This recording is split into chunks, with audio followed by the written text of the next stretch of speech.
Blue? Another question. All right, so lesson 15, B, products of linear factors. Linear factor, or linear line, right? So line where you have y equals mx plus b. The main point being that x is to the first power. This is the main point we're looking for there. So product of linear factors, probably write that down. Product of linear factors. Product means multiply, right? Yeah. Linear means it's a line, and factors are those are the things that you multiply together to get the product. So if we consider, let's see, non-repeating linear factors. Product of, okay, non-repeating actually needs to go in right here. Product of non-repeating, spell today, non-repeating, there we go. Product of non-repeating linear factors. A little bit later we will figure out how to handle repeating linear factors, but for starters, we're only going to do non-repeating linear factors. So we're going to do this, make it look really big and scary. X times x plus 3 times x plus 6 times x minus 2 times x minus 5.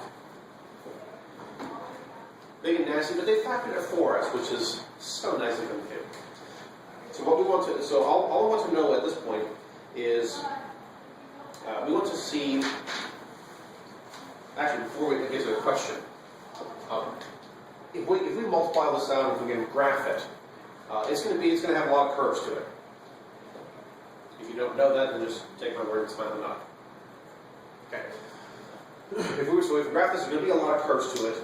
All we want to know at the moment is where it's positive, where it's negative, and where it's 0.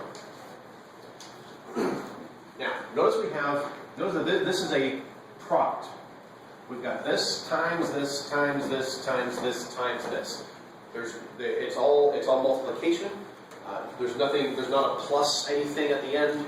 All multiplication, which means that finding the zeros is going to be really, really easy.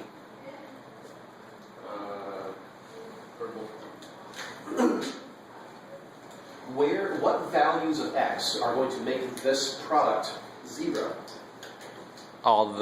If this equals 0, if x plus 3 equals 0, so zeros. Is there an E to check E and zeros? I don't think so. Math teacher, I would remember that. ZEROS 1. Yeah. We're all tired. Yeah. It's Friday. Not that the people on YouTube care. Okay, so zeros at x equals 0 or -3, yep. -6, 2. 5. So if we have a number line black.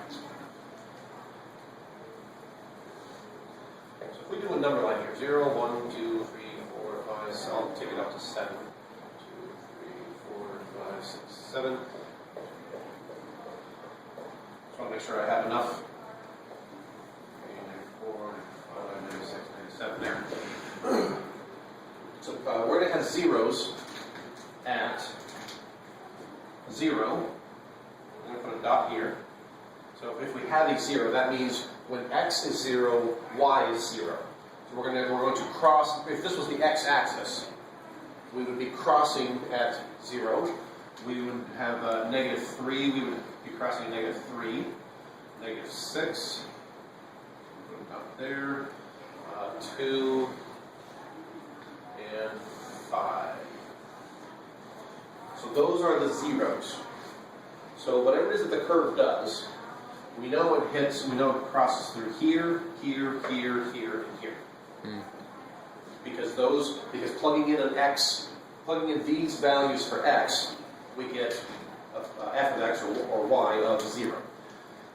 Now, then the question is, Does the curve come this way? And also the other new thing, idea here is that it changes direction from one to the next. So so does it come? It might come up this way, cross here, turn across here, turn across here, turn across here, turn across here, and go that way. Or it might come down and cross here, cross, and go down. Mm-hmm. So the question we want to answer is, which one is it? A couple of ways to do that. The way that we're learning in the book right now is let's pick some number for x, plug it in and see whether or not it's going to be a positive or negative. I vote for something easy. Purple is not a number. What if I plug in a 1 for x? 4. 1 times 4 times 7 So times. so the question here is the f of 1, and all I really need to know is it positive or negative? So we're looking for a rough enough sketch that we know which way the curves go. It would be Which means I don't care positive. what number it comes out to. So let's do this. For an x of 1, x is positive. X plus 3 is going to be Positive. positive. X plus 6? Positive. Positive. X minus 2? Negative. X minus 5? Negative. Okay, so we have a positive times a positive times a positive times a negative times a negative. Negatives Does that cancel equal out. Negative or positive? Positive. Positive.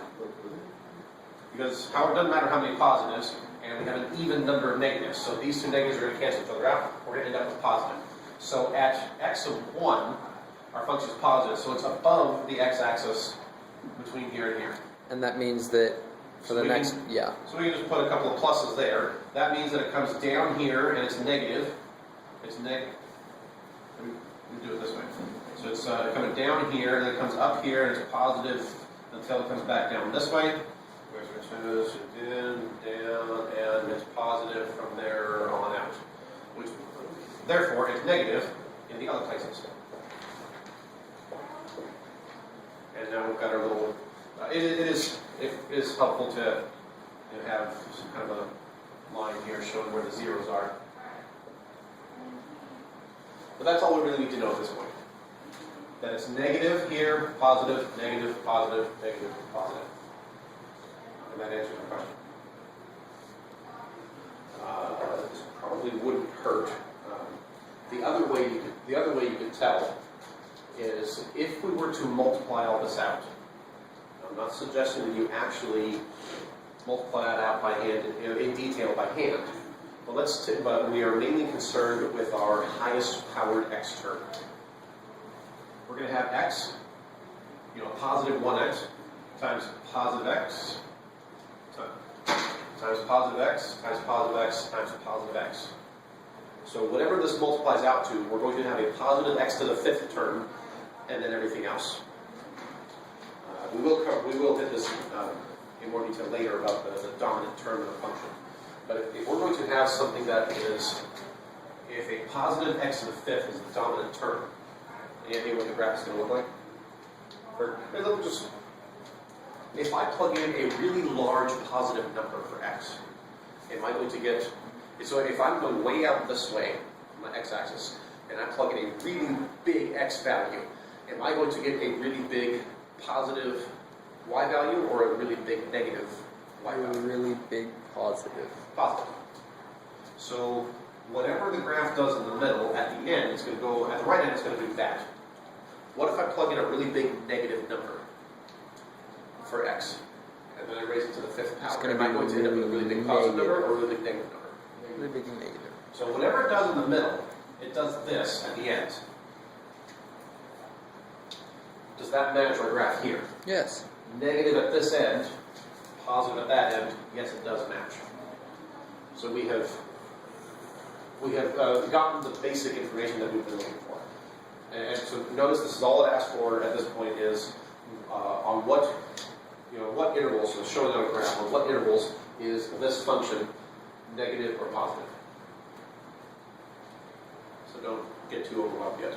That'll come later. That's good enough for today. Boop.